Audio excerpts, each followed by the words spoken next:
Sa paglabay sa mga katuigan, mas gipaligon o gipalapdan ang mga sakop sa GMA Regional TV. Base sa Nielsen Philippines, misaka o nagsaka ang viewership level sa mga flagship newscast sa GMA Regional TV sa Luzon, Visayas o Mindanao. Ano ang report?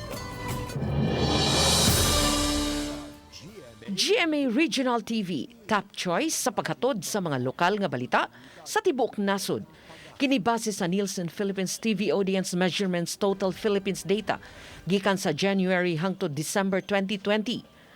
Sa miaging tuig, ang combined reach sa GMA Regional TV morning shows o ang local newscast miabot og 64% sa kinatibuk ang household o gibanaba ng 46.8 million viewers.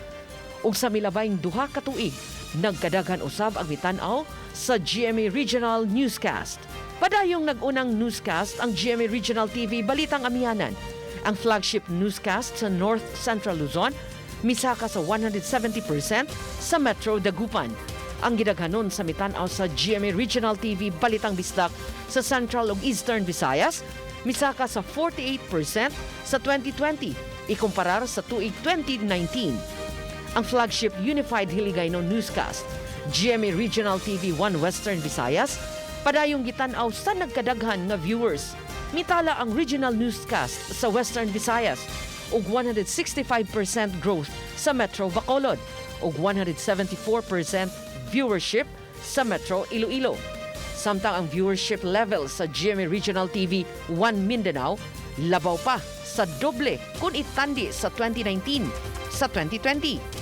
Ang programa sa mga Mindanaoans misaka ngadto sa 137% sa Metro Davao. Misaka usab kini sa Metro Cagayan de Oro ug 110%. Gawas sa mga regional newscast, ang flagship national newscast nga GMA Regional TV Weekend News nga gilusad ni atong 2019 nagpadayon sa paghatod sa mga dagkong balita sa rehiyon.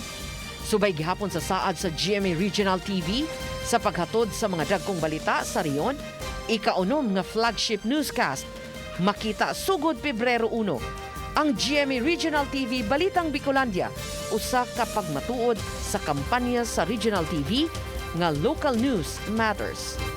Chelo Valiena, Balitang Bisdak.